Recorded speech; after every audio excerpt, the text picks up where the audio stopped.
can predict drafts now. But why in the toilet though? I mean, to be fair, inside the cubicle, no one will know, right?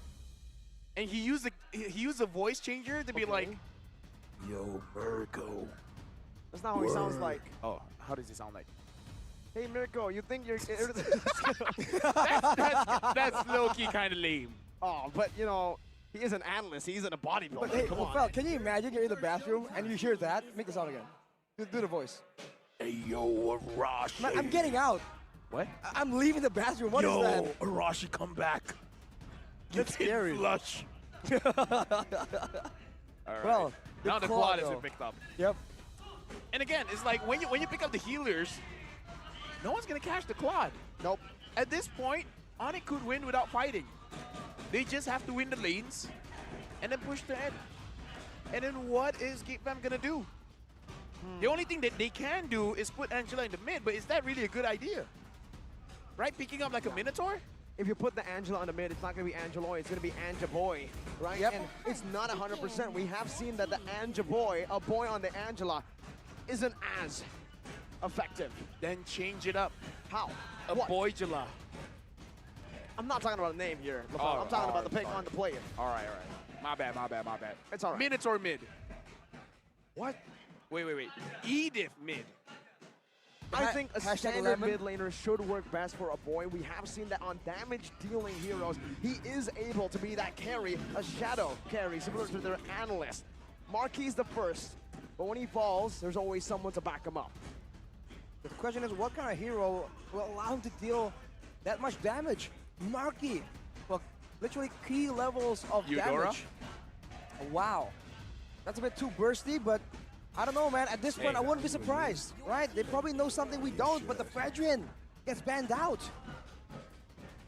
And with the Fredrin banned out here, that is a big shot. Let me just say, you said too much burst. Let me tell you, my friend, someone that says too much burst does not have fun in the game. Okay. There's no such thing as too much burst. If you can one-shot anyone, you do it. Isn't that right, Mirko? Doesn't it satisfy you when a Fanny comes in, and while the Fanny is going out, a lightning follows from above the head of the Fanny, The retribution. and it strikes down? No, Eudora. Ah. Right? Eudora phobia. I mean, I'm not saying he's gonna pick it up, but it'll be cool. Definitely. I think you do have a point here, right? Going up against these sustained heroes, if you do have the damage output to one-shot someone and not be able to give that opposing team the heart guard or the sustain, it'll be a big blow to this composition. I'm concerned about one thing, though. The Dyreth left open. There was no reason for Onic to adjust around that somehow, but they did. It's still on a 100% win rate, I believe, and it's open. And against such big healing, big shielding, you could use a little bit extra damage. Right now, I just gotta say, I kind of feel like Angela with Irritel is much more dangerous here for both teams. It's dangerous for Onic because it's hard to stop this Irritel. But it's dangerous for Geek Fam because you might give Marky a false sense of security where you feel like you can go forward, and then that might be a trap setting up by your own team, right? I feel like right now it's gonna be a sustained battle. They've denied away the Faramis. They left an Angela open. They picked up the Mathilda, knowing that Angeloy is a thing. If they keep going back and forth for a prolonged fight, Angela will shield one person. Mathilda will provide mobility and shield multiple people at the same time. That is what I think is gonna happen. With a Novari and Martis, though, this is a very scary early game-oriented, pick-heavy comp. It's very risky, but I like it when teams take risks. Oh! No Yo. way! Signature Kairi, he did it on the Lancelot, he did it on the Fredrin. What can he do on the Link? Dude, I just gotta say, I was kind of setting it up on game number 4.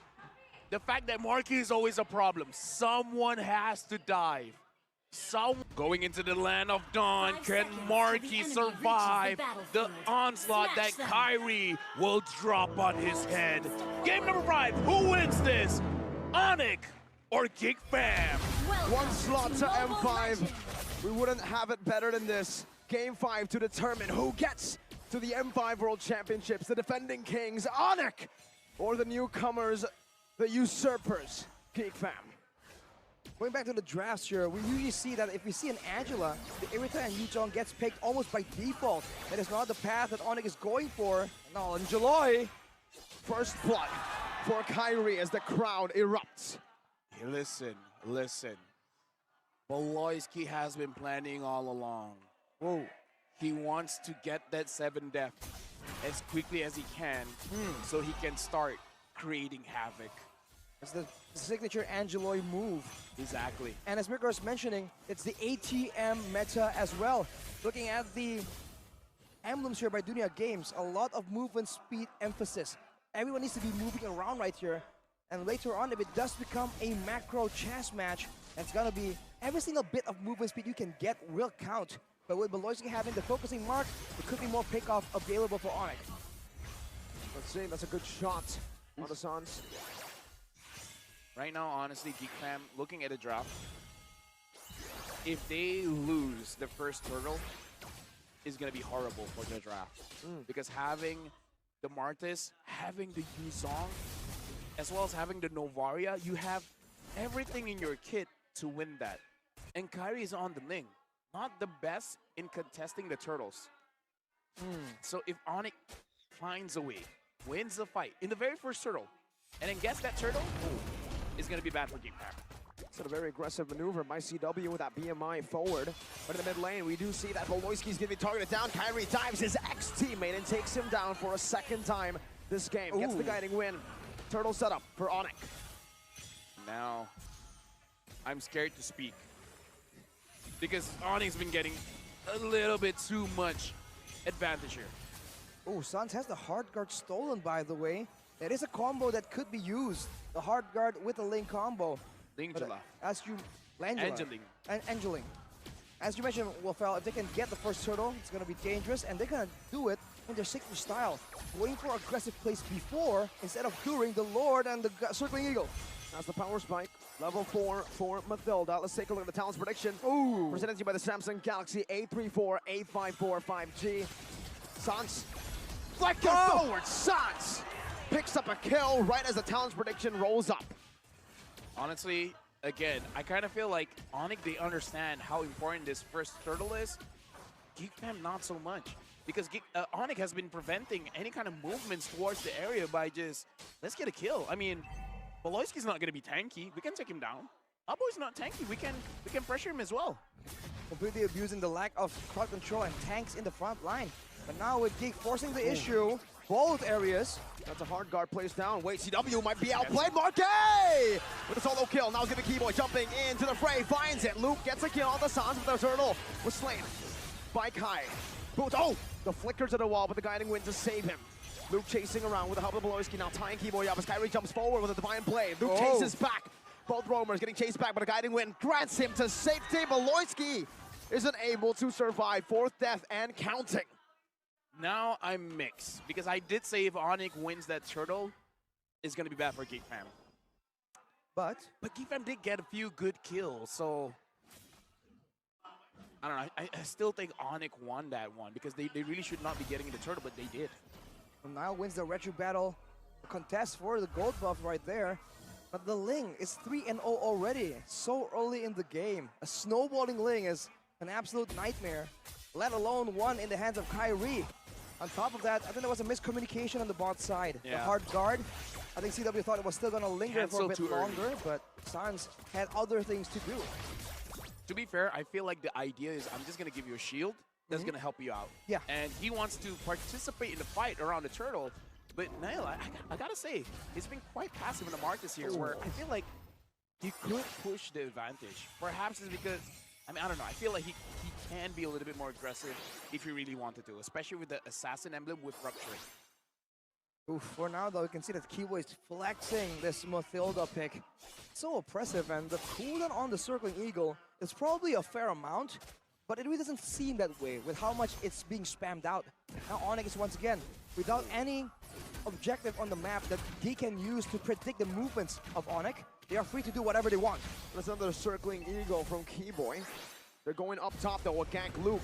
Black Dragon form able to evade. Now re-engage with the help of the hard guard. No hard guard for the Valentina. Boo's gonna be slain right there, and it's Boloyski who picks up the kill. Kairi in a 2v1.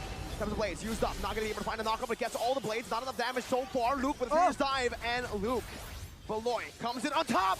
Kairi, Defiant Blade, once again, getting the kill and getting out with the guiding wind. Niall following through, Decimate from Niall to shut the god in the jungle down. That's what I wanted to see. Keyboy looks like he wants a little bit more, but he has to be careful. He is alone. And I feel like now Geek Fam, they're starting to get their role going. But again, Onic so far has been controlling the game very, very well. And we have to keep note that Sans took the Decimate. So a team fight for Geek Fam here is honestly not ideal. They could get wiped out. Well, wipe out as many people as around the turtle anyways. Right, the reset on the Decimate is definitely dangerous, but Sans has not been allowed to use it efficiently until now, perhaps. CW with the blazing duet, Sans in the back, chasing a boy down. The Decimate is not going to be able to find that kill. Niall on the other side, actually, is the one who finds it. Kairi secures a purple buff. Now Boots looking for more. Niall able to escape. Marquis picks up a kill. Mortal Coil used up. Kairi looking for the blades, not able to find the proper angle as Geek Fam are able to win out on a fight. Was that 2 for 0? 2 for 0, and it's also on multiple sides of the map. Oh, wow. Onic, this is what they're usually able to do against other teams. Not getting it done to them. Now they jump on Luke, but the hard guard is always still a threat. That's a Black Dragon for him, locking Boots down. The guiding wind does save him for a bit, but Luke is diving deep. 0-1, open, vulnerable. And Geek Fam take full capitalization of it. CW is walking down. Keyboy zoning. Astral Sphere dodged away. Keyboy jumping again with the healing with that guiding wind. Brings Sans back. The last time we saw the audience prediction, 77% for Onic. Now it's almost 50-50. Now, more people are being believers for Geek Fam. That's a big thing because again, we saw them being able to have a reverse sweep. If they do it again, Geek Fam has a new brand they can capitalize on. Definitely. Being able to actually do this when no one was believing in them, it's definitely a huge statement. A big surprise to anyone. Kairi, though, by the way, has finished the... has claws, so he's going for a bit more sustainable of a build. Understand that he's going up against a lot of tanky heroes. Keyboy with the Circling Eagle hasn't really been able to find an insanely valuable play. I mean, it's not just the healing, but the crit chance as well. We gotta remember, now Hasclaw has crit on the item, so overall it is going to be very good for the Link. And now Niall able to take the purple buff. As long as they can take care of their own purple buff, it should be good because, oh, before that, Luke is alone. Luke in the midst of it all. Hard guard not ready. That's a Decimate to lock you down. The execute from Sans. And now looks like in the mid lane, Onic, they're able to scale quite well here. So I kind of feel like Onic, even though, they have a goal lead, right? But I kind of feel like with the way that they're playing, Onic is slowly getting a lot of advantage for Kairi, for CW. Compared to Geek Fam, I would say Onic has a better ultra late game composition. So Geek Fam has to be careful of that. A lot of damage, and there's the physical defense reduction, so even itemization becomes a bit more limited against this composition. They've been able to actually shut Boots down, sort of, though, but now they're going for Niall. Will that be too difficult, though? Mortal Coil used up, able to cancel out, but now it's going to be a full engage, and Niall loses his life. Luke, with no help of the hard guard, it is not going to work. He will be forced to disengage, gets a full stacked passive down onto Keyboy. Sans now with some damage, with some splash as well. Luke in the healing from Beloyski is Marquis. Oh, Marquis. Heavy crossbow into the front. Keyboy with just the Circling Eagle. Kairi, he needs to find his retribution, and he does. Tap of the blades, used up now, going on to Marquis, gets shot down with the Astral Fury. Marquis is chasing him down. The guiding wind gets him to safety with the help of the Pinch Poise, and Onic find a big W. That was good and bad because like we said, the Angela can make Marquis a little bit too confident. And being too confident can bite you back. Absolutely. It's going to be so dangerous, especially with a team that really knows how to punish. And right now, Keyboy, he spammed his Circling Eagles, and it looks like he's just trying to poke, he's trying to mess around. But no, he's actually granting a lot of information for Onic as well. They can see the multiple members available, and then they can plan out their next course of action, stealing away the orange. Yeah, Kairi level 14. Before, oh, dude, let me tell you, it's going to be harder now. Keyboy, whoa, he's diving a bit too deep now. Might be Connie, has the guiding wind. One shot, 1 HP. Luke doesn't go for the follow-up. Now it's Kairi jumping in. A good flicker off And now Marky is looking for that kill. Kairi's able to run away right now, but Luke is charging in, lurking and pouncing. It's a petrify onto Keyboy. Angeloy picks up the kill. It's a lot of resources spent to just try and catch the roamer though. Kairi is still 5-1. And you can't help but appreciate the pressure that Onic is able to exert all across the map. Geek fam, look at how they're positioning. They're all clumped in together. They're in fear of the god in the jungle. Legit, now I have to look at the items. I want to see if Kairi already has 3 items, because it kind of feels like it. I think so. And same as CW. It's only 11 minutes, but they're making like 15 minutes kind of itemization here. They're farming a little bit too fast. The farming pattern from Onic is something we've always appreciated. And by the way, just a big shout out to the Mathilda pick, why it's so strong. Even in the early game, what is the base amount and the ratio on the guiding wind? Because that is a lot of shielding, man. And you can see the Geek fam are starting to get frustrated. They keep thinking that it's going to be a kill, but it's a save, both from the HP potential and with the movement as well. Kairi is lingering there. It's going to be him finding the red trade. That's a good circling eagle to knock Luke up, but he gets away. Kairi does the same with the guiding wind and a divine blade. Onic still with a 6.4k, now down to 6.2k. I gotta say, it may be the Malaysian in me, but Niall is not doing that well on the Martis here, because the reason why you want to pick up the Martis is dominance in the river. Right. You control the river, you make sure that you win every single turtle, and every single time someone wants to contest for it, you get the kills there. You get the kills when your opponent is like, we can win this, guys. Have confidence. And then he'll take your confidence and decimate it. But he didn't do that. No, he didn't. And now he's even struggling to secure his own purple buff. Onic, take it away. No! It's still Niall against all odds. With that skill 1, now a full dive mounting up. They want to go for an all-in, and it's Boots and Sans flickering to the same direction.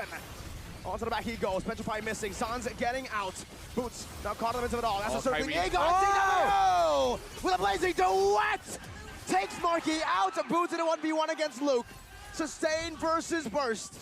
Now Sans makes it a 2v1, and Baloyski will fall as well. Luke, the only member left in the Onic jungle, hunted down by the Sky Kings, a traitor, a usurper is now welcomed here. Get out of the jungle, says the god in the jungle.